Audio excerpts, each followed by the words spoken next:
Trend with W के में आज का जो हमारा टॉपिक है, जो क्वेश्चंस हमारे पास आया हुआ है वो ये कि भाई हम वेबसाइट हमें बनानी है, वेब डेवलपमेंट करनी है तो कौन सा टूल यूज़ करें। तो कोई अच्छा सा टूल बताएं जो कि हमारे सिस्टम में जो है ना आसानी से चल जाए, हमारा सिस्टम जो है ना लोडिंग ज़्यादा ना ले, हमारा सिस्टम हैंग ना हो जाए सॉफ्टवेयर इंस्टॉल करने से। हाँ, मैं आपको बता दूं कि अगर आपने visual studio full version install किया, प्रोफेशनल या अल्टीमेट, या आपने कम्युनिटी वर्जन इंस्टॉल किया, और अगर आपका सिस्टम जो है ना i3 है या कोर टू ड्यू है, पेंटियम 3 है, तो ये आपका यकीनी आपका सिस्टम जो है ना हैंग कर जाएगा। क्योंकि ये बड़ा सॉफ्टवेयर कम से कम आपका i7 पर जो है ना चलता है सही से। i7 और आपके तकरीबन 8 GB रैम आपके सिस्टम में लगी, और आपके सिस्टम में SSD होगी तो ये और अच्छी परफॉर्मेंस देगा। अब मामूली तौर पे तो हमारे पास बहुत सारे लैपटॉप्स में SSD तो होती ही नहीं, हम लोग नॉर्मल PC यूज़ कर रहे होते हैं HDD वाले, तो उसमें तो ये वाकई में तो आपका सिस्टम हैंग कर देगा। उसके लिए आप सबसे आसान हल है, मैं आपको बता देता हूँ। माइक्रोसॉफ्ट ने एक और टूल भी लॉन्च किया था साथ में, VS कोड के नाम से। VS कोड बहुत ही लाइट वर्जन है, बहुत ही बेहतरीन है, इसकी परफॉर्मेंस आउट क्लास है। मैं अगर आपको रेट करूँ ना इस वक्त आप गूगल पर आपको टॉप रेटेड जो ना टूल जो मिल रहा होगा, VS कोड मिल रहा होगा, जो कि नॉर्मली आपने फ्रंट एंड की कोई साइट बनानी है, जो छोटे मोटे वेबसाइट्स बनानी है, तो उसके लिए आपको बेहतरीन है। बड़ी वेबसाइट के लिए भी बेहतरीन है, लेकिन उसके लिए आपको अलग से उसके साथ प्लगइन वगैरह इंस्टॉल करने पड़ेंगे, फिर वो कंपाइलर वगैरह वो सारी चीज़ें इंटीग्रेट होती हैं, तो वो फिर आप बना सकते हैं।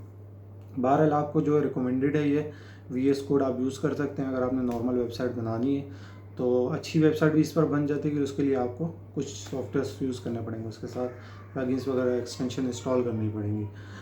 अच्छा, दूसरी उसमें चीज़ क्या है, टूल्स तो मैंने आपको बता दिए। इससे पिछली सीरीज़ में जाएंगे तो वहाँ पे मैंने आपको लैंग्वेजेस बता दी थी, जो आपकी वेबसाइट बनाने के लिए काम आएंगी, मैंने वो चीज़ें बता दी थी। ठीक है, डिस्क्रिप्शन के अंदर भी आपको डिटेल मिल जाएगी। अच्छा, दूसरे बहुत सारे लोग ये सोचते हैं कि यार सॉफ्टवेयर है क्या, ये किन चीज़ों से मिलकर बनता है। मतलब मैंने मिसाल के तौर पे एक डिवाइस बनानी है, तो उस डिवाइस में कंपोनेंट लगे होते हैं। मैंने मिसाल के तौर पर एक छोटी सी गाड़ी है इलेक्ट्रॉनिक, उसके अंदर एक सर्किट लगा हो, उसके अंदर उसकी मोटर लगी होगी, उसके अंदर टायर है। यार ये चीज़ें तो सारी नज़र आती हैं, हमें समझ में आता है कि मेरे भाई के ये तो इन चीज़ों से मिलकर, सॉफ्टवेयर किन चीज़ों से मिलकर बनता है, उसके अंदर क्या मटेरियल होते हैं। मेरे भाई सॉफ्टवेयर नाम ही इसका है, वो हाइड है, वो आपको नज़र तो आता है लेकिन आप उसको टचेबल नहीं है, वो आप उसको फिजिकल कोई चीज़ नहीं है। वो बनता है, उसके जो इंग्रेडिएंट्स हैं, उनके जो मटेरियल्स हैं वो है उनकी ज़बानें, उनके टूल्स हैं, उनके प्लगइन्स हैं, एक्सटेंशंस हैं, ज़बानें हैं। ज़बानें क्या हैं, जैसे इंसानों के अंदर ज़बानें होती हैं, वो आपस में हम समझते हैं ज़बानें। इसी तरह जो हमारा कंप्यूटर वो उन ज़बानों को समझता है, वो C# को समझता है, वो .NET को समझता है, वो PHP को समझता है, वो HTML को समझता है, वो CSS को समझता है, वो जावास्क्रिप्ट को समझता है। वो फिर ये सारी लैंग्वेजेस जो है ना कंप्यूटर्स के लिए बनी हुई हैं, ताकि आप इन पर डेवलपमेंट कर सकें, ताकि आप इन पर अपनी वेबसाइट्स वगैरह बना सकें, सॉफ्टवेयर बना सकें। अब बाद लोगों का ये सवाल होता है कि यार सॉफ्टवेयर बंद हो गया, अब इसको इंस्टॉलेशन कैसे करें। भाई, जब आप टूल के ऊपर सॉफ्टवेयर बनाते हैं तो उसके अंदर सेटअप बनाने का ऑप्शन होता है।